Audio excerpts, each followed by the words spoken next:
We now go to our reporter in the panic room, Chase. Thank you. It's 8:15 Hawaiian time here in the planning room. I am here with Major General Walter Short, who is leading the defense of Hawaii. I have not been able to talk to the general as he is busy in the defense of our great nation. The Japanese attacked at 7:48 a.m. Unfortunately, the state is in panic and it doesn't look good for the Americans. The air is hot and tense. The Air Force has been slow to respond to the attack. This just in. I have been told that only 16 aircraft were in the air when the Japanese attacked. The attack was focused on capital ships in Pearl Harbor. Several battleships have been targeted and attacked with aerial torpedoes and dive bombers. However, attacks are being felt on the land. We're waiting for more news. Back to you, newsroom.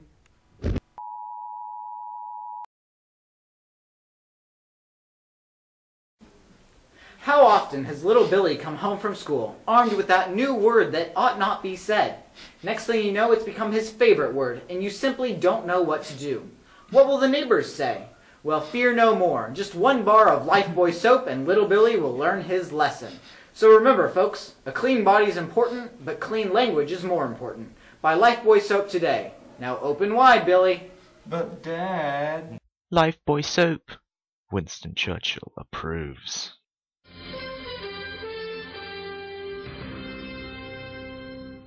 We interrupt your previously scheduled battle for this sports news.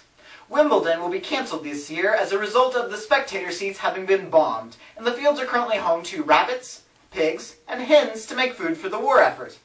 I guess you could say that the players are a bunch of animals this year.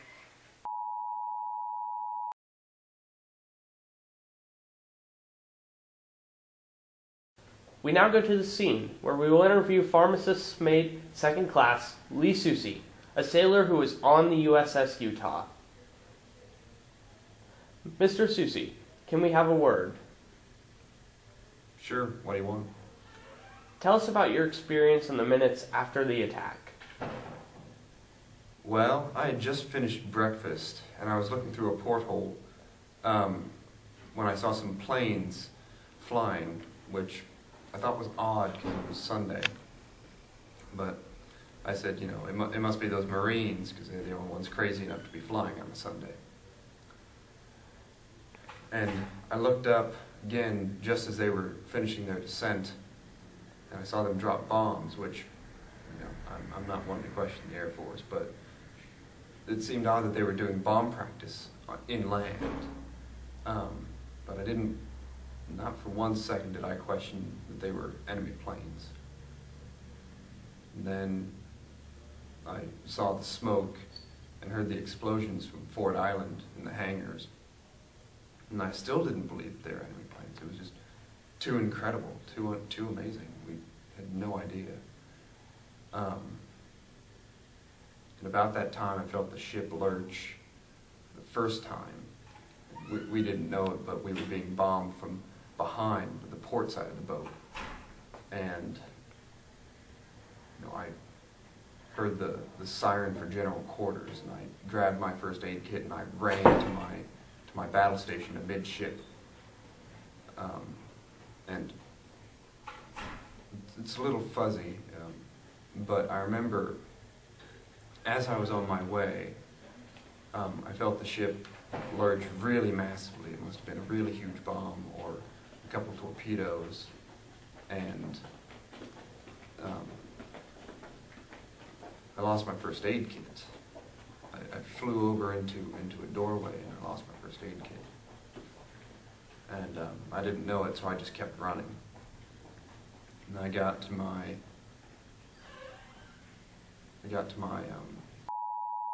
I just continued to my quarters. And when I got there, that was when, of course, I realized I lost my first aid kit. And I felt just so useless, being where I'm supposed to be, but not able to do the job I was supposed to do. And I'd only been there for a couple minutes when I heard the siren for abandoned ship. And so once again, I dashed up decks and got onto the deck and kind of looked around and was looking for the next thing to get to do. And there was an officer standing by the side handing out life jackets. And I kind of thought, well, I'm a pretty good swimmer, and I don't need a life jacket. I don't need a Mae West, was the words I was thinking, to slow me down. And so I was just about to dive off the ship when I felt the ship lurch massively. It was a huge, huge shake. And next thing I knew, I was sliding on my butt down the bottom of the ship and into the water. And when I kind of paddled to the surface, there was a boat in front of me. And I started swimming towards it, it was the next thing that I could see. But about 100 meters away, planes swooped in and strafed the water right in front of me, aiming for the boat, not for me. And I kind of backed off and just headed for land. I decided that the boat was too big to target.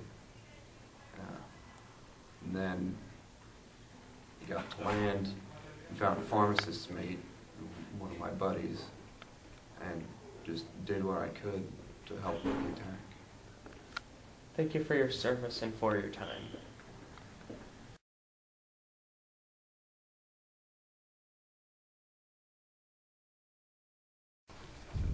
We now go to our expert on these events, James. Thank you. The Japanese attack has led to immense losses of American lives and military hardware. There is a projected casualty of over 3,600 men. About 2,400 of them were killed, and another 1,200 or so were wounded. There's an estimate of about 8 battleships out of commission, as well as about 10 other ships damaged or disabled. Also, around 150 aircraft of all varieties have been reported damaged, and 100 or so were totally destroyed. As of now, we are taking intense losses from the Japanese. But on their side so far, we have a count of about 5 submarines destroyed, 30 aircraft destroyed, and also there has been rumors from the Navy of a captured Japanese prisoner, adding to the 64 Japanese confirmed kills and casualties. These numbers may change as the count for our lost soldiers goes. Thank you. Are you finding yourself alone in the car? Do you have trouble talking to the non-existent person next to you? If the answers to both of these questions is yes, then you are doing it wrong. If you are driving alone, you are driving with Hitler and supporting his regime. How to change it, you may ask? Well, join a car sharing club today. Carpool with your friends, carpool with your peers, carpool with your teacher, and carpool with your principal. Be sharing, be caring, and work together for the support of our allies in going against the Nazi powers. With the fuel you save, we can power the machines necessary for our allies in shoveling away the Germans to their doom. Join now, join quickly, and find a car sharing club today. Because when you ride alone, you ride with Hitler. Join now at your local car sharing club in opposing the toxic Nazi powers. Join now. Do it. If during 1941, call the following number. If in the 21st century, we apologize, but our services are no longer available. Okay, bye.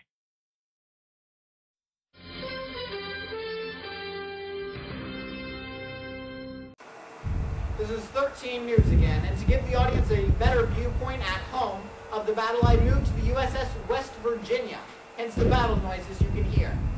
And with this terrible news, all of us here on the USS West Virginia are in complete shock.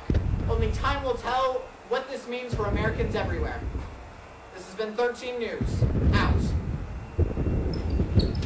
What's that?